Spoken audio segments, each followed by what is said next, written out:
Growing up in the Williams household meant understanding your place in the family hierarchy. My older sister Rachel was the golden child. Law degree from Yale, corporate attorney at a prestigious firm, married to a surgeon. My younger brother David followed close behind with his MBA from Wharton and his consulting job that took him to exciting cities around the world. Then there was me, Sarah, the middle child who chose architecture over law, creativity over corporate climbing, and independence over family approval.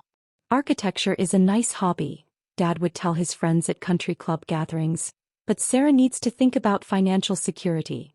Mom would nod sympathetically as if my career choice was a phase I'd eventually outgrow when reality set in. They meant well in their way, but their version of love came wrapped in constant reminders of my limitations. The family narrative was set early and repeated often. Rachel was the brilliant one, David was the ambitious one, and I was the artistic one, which in family code meant impractical and destined for financial struggle. Every holiday dinner included subtle updates on Rachel's latest court victories or David's international business deals, while my architectural projects were dismissed with polite interest and quick subject changes. When I graduated from architecture school 8 years ago, the family's reaction was predictably lukewarm. "Very nice, dear," Mom had said, "but when will you start looking for a real job?" The fact that I'd been hired by a respected firm in Boston apparently didn't qualify as employment in their eyes. Real jobs, according to family wisdom, came with guaranteed salaries and clear advancement paths, not the uncertainty of creative fields. My relationship with architectural development had begun during my first year at the firm, when I'd proposed an innovative approach to adaptive reuse projects. Instead of simply designing buildings for other people to construct, what if architects took ownership of the entire development process? My supervisor had laughed at the suggestion, but something about the idea wouldn't let go of me. I started small, investing my modest salary into a rundown warehouse in a transitioning neighborhood. Working nights and weekends, I transformed it into loft apartments that sold for 3 times my initial investment. The family barely noticed, too focused on Rachel's partnership track and David's promotion to senior consultant. The second project was larger, a defunct textile factory that I converted into mixed-use commercial space. By the time I finished, I discovered something the family had never suspected. I wasn't just good at architecture, I was exceptional at the business side of development. While they worried about my financial stability, I was quietly building a portfolio that would have impressed even David's MBA professors. 5 years ago, I took the biggest risk of my career. A struggling event venue in the suburbs was facing bankruptcy, and the location was perfect. Historic charm with modern accessibility, surrounded by mature landscaping and convenient to major highways. The asking price was steep, but I could see its potential in ways the previous owners never had. "You're buying what?" Mom had asked when I mentioned the purchase over Sunday dinner. "Sarah, that's a huge financial commitment. Are you sure you can handle something that complicated?" "Event planning isn't architecture," Dad added helpfully. "You don't have any experience in hospitality management." I'd smiled and agreed that it was a learning experience, which seemed to satisfy their need to express concern while maintaining plausible deniability about supporting my choices. What I didn't mention was that I'd spent 2 years researching the industry, consulting with event planners, and developing renovation plans that would transform the property into something unprecedented in the region. The renovation took 18 months and every dollar I'd earned from previous projects. I gutted the interior, redesigned the floor plan, added state-of-the-art lighting and sound systems, and created outdoor ceremony spaces that took advantage of the property's natural beauty. When I was finished, Willowbrook Estate wasn't just an event venue, it was a destination. The first wedding I hosted exceeded every expectation. The couple had chosen my venue over 3 other high-end locations, specifically because of the architectural details and innovative design features I'd incorporated. Their photographer called it the most beautiful wedding venue they'd worked with in 15 years. Within 6 months, I was booking events 2 years in advance. But success in the events industry requires discretion. Clients expect their special days to feel unique and personal, not like commercial transactions. I kept a low profile, reinvesting profits into property improvements and expanding my development portfolio. To my family, I was still Sarah the architect who'd bought some old building as a side project. The venue's reputation grew quietly but steadily. Wedding magazines featured the property in several articles. always focusing on the architectural elements and design innovation. Industry professionals started referring clients specifically to Willowbrook Estate, knowing the quality of service and attention to detail they could expect. I hired a small but exceptional staff, each person chosen for their commitment to creating perfect events for our clients. By last year, Willowbrook Estate was generating more revenue annually than both Rachel's law practice and David's consulting salary combined. But the family still saw me as their impractical artist, the one who needed gentle guidance about financial responsibility and career planning. When I got engaged to Michael 6 months ago, their concern reached new heights. Michael is a photographer, creative, talented, and in their minds, another person without reliable income or business sense. The engagement announcement dinner became an intervention about realistic expectations and modest wedding planning. You'll want to keep things simple, Mom had advised. Nothing too elaborate or expensive. Michael seems lovely, but two artists planning a wedding. She'd left the sentence hanging, the implications clear. There are beautiful community centers that rent for very reasonable rates, Dad added. Much more practical than those fancy venues that cost a fortune. Rachel, ever helpful, had researched budget wedding options and printed out a list of affordable alternatives. Some of these places are quite nice, she'd assured me, and they understand couples on limited budgets. I'd thanked them for their concern and promised to be financially responsible, which seemed to ease their worry without committing to anything specific. The truth was, I'd already been planning my wedding venue for years. Not the celebration itself, but the space where it would happen. Willowbrook Estate hadn't just been a business investment. It had been designed with the dream of hosting my own wedding someday. Michael understood the family dynamics without needing detailed explanations. As a photographer, he'd worked at dozens of wedding venues and immediately recognized the quality and uniqueness of Willowbrook Estate when I first brought him to see the property. "This place is incredible," he'd said, wandering through the gardens and main hall. "Whoever designed this really understood how events flow through space." I'd smiled without mentioning that the designer was standing next to him. Planning our wedding became a careful balance between creating the celebration we wanted and managing family expectations. I arranged vendor meetings at neutral locations, handled most details through email and phone calls, and kept conversations with my parents focused on guest lists and menu preferences rather than budgets and logistics. 2 months before the wedding, Mom asked the question I'd been expecting. "Sarah, have you actually seen this venue you've chosen? We should probably do a walkthrough to make sure it's appropriate." "Of course," I'd replied. "I can arrange a tour anytime you'd like." We scheduled the visit for a Saturday morning when the venue had no events booked. I arrived early to ensure everything was perfect.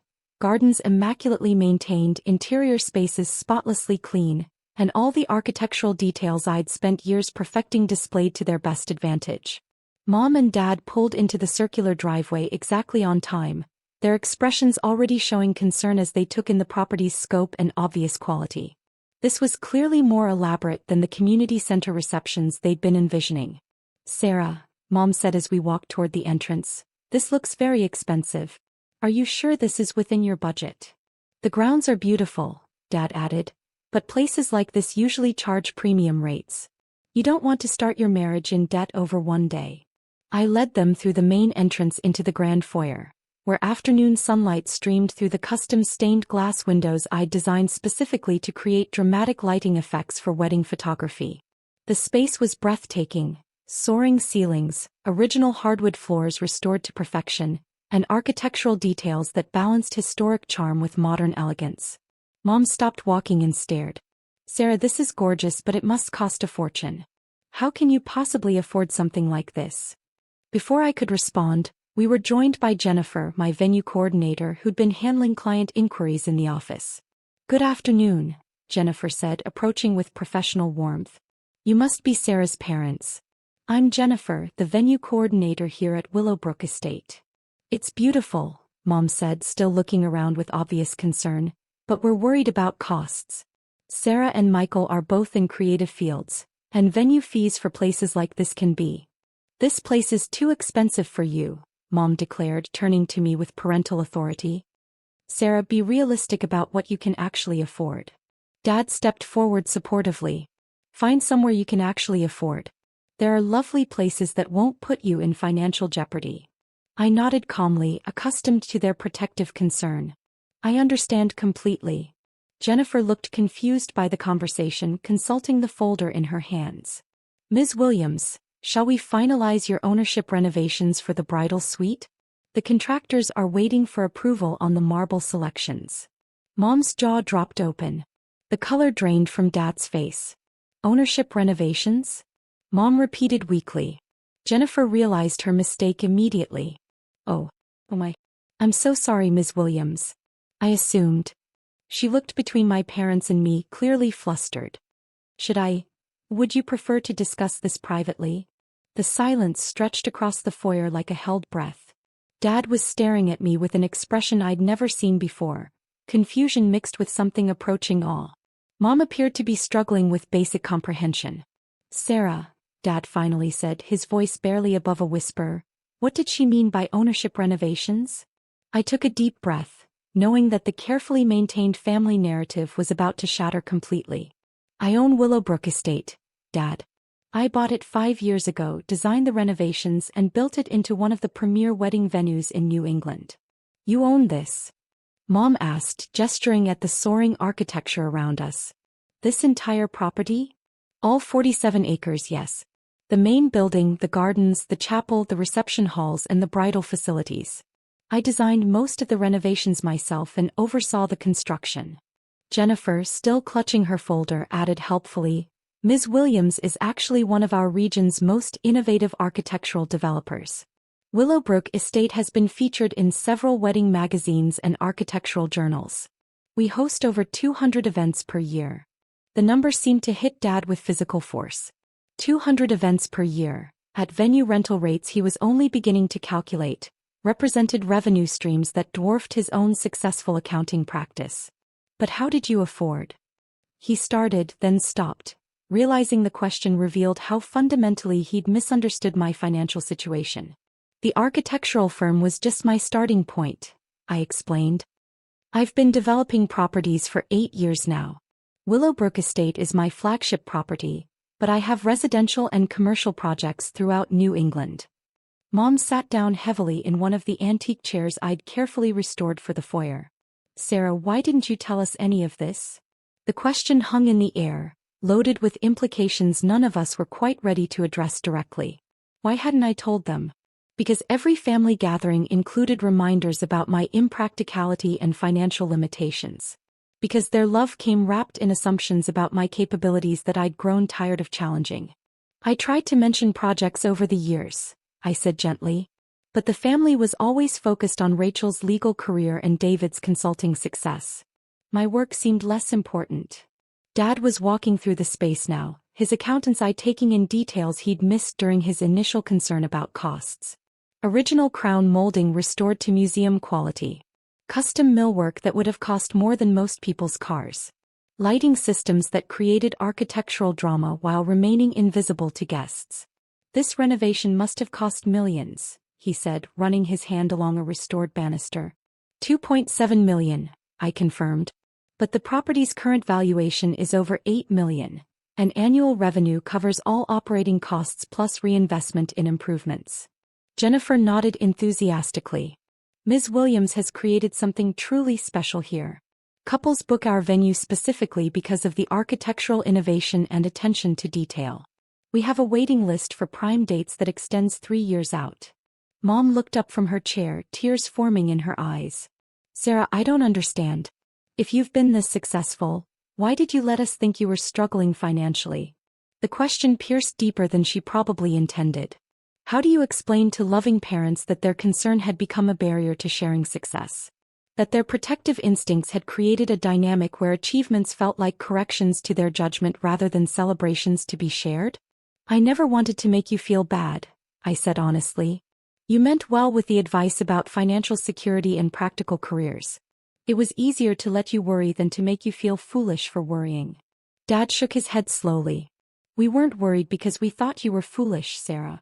We were worried because we love you and wanted you to be secure. But you were secure, Mom added, her voice filled with wonder. More than secure. You were building an empire while we fretted about your career choices. Jennifer cleared her throat diplomatically. Should we continue the tour? The ceremony spaces are really spectacular, especially the outdoor pavilion Ms. Williams designed for sunset weddings. We spent the next 2 hours walking through property I'd transformed from a failing event space into what industry professionals called the gold standard for wedding venues in New England. Every detail reflected years of careful planning, substantial investment, and architectural expertise that my parents were seeing for the first time.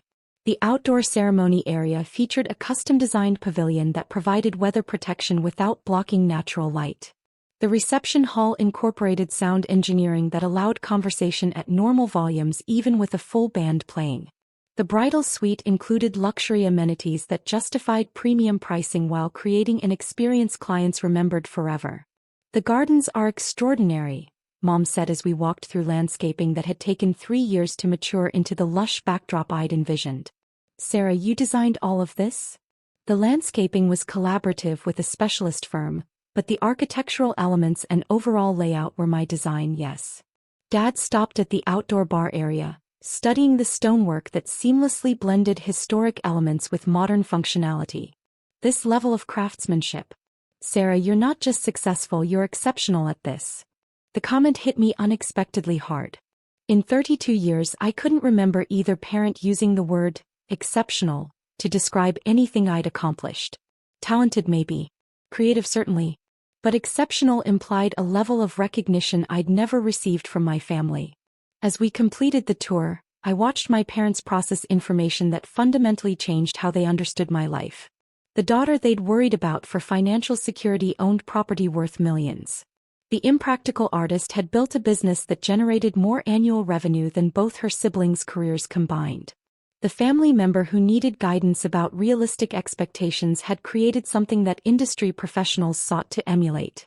"Sarah," Mom said as we returned to the main foyer, "I owe you an enormous apology. We've been treating you like a child who needed protection from financial reality when you'd already mastered business complexities that are far beyond what your father and I understand." "It's not about apologies," I replied. "You were being loving parents. But maybe now you understand why Michael and I aren't worried about wedding costs." Dad laughed, a sound that mixed embarrassment with genuine admiration. "Wedding costs. We came here worried about you overspending on a venue rental and you own the venue." Sarah, the irony is almost painful. Jennifer, who'd been discreetly managing several phone calls during our tour, approached with her folder again. "Ms. Williams, I don't mean to interrupt, but we have 3 couples scheduled for consultations this afternoon, and the florist needs approval on the arrangements for next weekend's event." The mention of ongoing business operations seemed to crystallize something for my parents. This wasn't just an impressive property I'd purchased.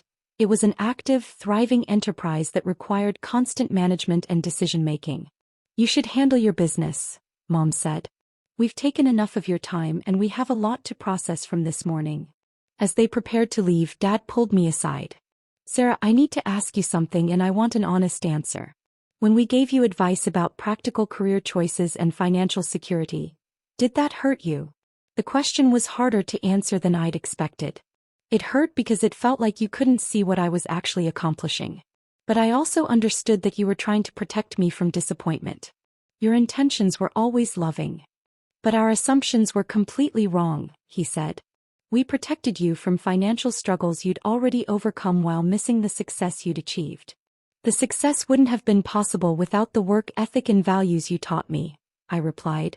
"You gave me the tools to build this, even if you didn't recognize the building when it was finished." Mom hugged me tightly before they left. "We're proud of you, Sarah. Not just the business success, but the grace with which you've handled our misunderstanding. A lesser person would have thrown this in our faces years ago." After they left, I stood in the foyer of the venue I'd created, processing the morning's revelations. Jennifer approached cautiously, clearly concerned about the family dynamics she'd accidentally exposed.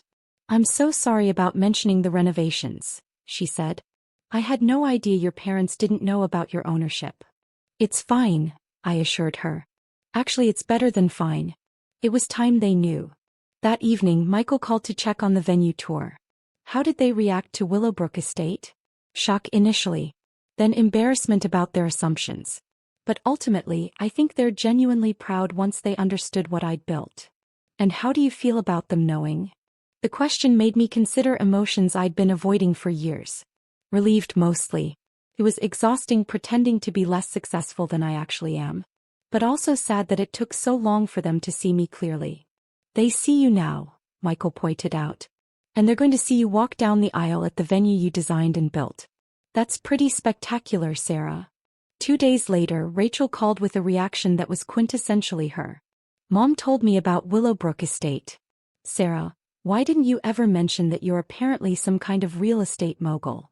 It never came up in conversation, I said mildly. It never came up? You own a multimillion-dollar business and it never came up? Sarah, I've been giving you career advice for years when you were already more successful than I am. Your career advice was well-intentioned, I replied, enjoying Rachel's dismay more than I probably should have. David's reaction is even better, she continued. He spent 20 minutes calculating your probable annual revenue and then just sat there saying holy shit over and over. Mom had to tell him to watch his language. The family dinner the following Sunday had a completely different dynamic. Instead of updates on Rachel's cases and David's consulting projects, conversation focused on my upcoming wedding and business developments at Willowbrook estate. Dad asked detailed questions about development financing and construction management. Mom wanted to know about client relations and event coordination. I keep thinking about all the times we worried about your financial future, Mom said during dessert. Sarah, you must have wanted to laugh at our concern. I never wanted to laugh, I said honestly. Your concern came from love, even when it was based on misunderstanding. But I'm glad you know the truth now. David, still processing the revelation about my success, asked the question that had been hovering over family conversations all week. Sarah, are you angry with us for not taking you seriously all these years? The question deserved careful consideration. I'm not angry, but I am sad that it took so long for you to see what I was capable of accomplishing. Family support would have meant a lot during the years when I was building this business. You have our support now, Dad said firmly. Whatever you need for the wedding or future projects, just ask. Actually, I replied, what I need most is for you to trust that Michael and I can make good decisions about our life together. The wedding will be beautiful, our finances are solid, and we're both excited about the future. Mom smiled, her expression that mixed maternal love with newfound respect. I think we can manage that. The wedding itself, 3 months later, exceeded every expectation I'd harbored during years of planning. The ceremony took place in the outdoor pavilion at sunset, with light filtering through the trees in ways I'd specifically designed the space to capture. Michael's photography colleagues described it as the most photogenic venue they'd ever worked with. Our guests marveled at architectural details that told the story of my professional evolution while creating an unforgettable celebration. Rachel's maid of honor speech included a confession. I spent years giving Sarah advice about practical career choices when she was already building something more impressive than anything the rest of us have accomplished. Tonight, we're celebrating in the venue she designed and built, surrounded by gardens she planned, in a business she created from vision and determination. Sarah, we're proud of you and we're sorry it took us so long to understand what you were achieving. Dad's father of the bride toast was even more emotional. Sarah taught me that success doesn't always look the way we expect it to. While we worried about her financial security, she was creating financial independence. While we encouraged practical choices, she was building something that combines art, business, and innovation in ways we never imagined. Tonight, we celebrate not just her marriage to Michael, but the extraordinary woman she's become despite our inability to recognize her achievements. As Michael and I danced our first dance in the reception hall I'd designed specifically to create perfect acoustics and romantic lighting, I felt the satisfaction of sharing my world with family who finally understood what they were seeing. The venue wasn't just the setting for our wedding, it was the physical manifestation of everything I'd worked to build. The tangible proof that their impractical daughter had become a woman who turned creative vision into successful reality. Later that evening, as the celebration continued around us, Michael pulled me aside. How does it feel to have your family finally understand who you really are?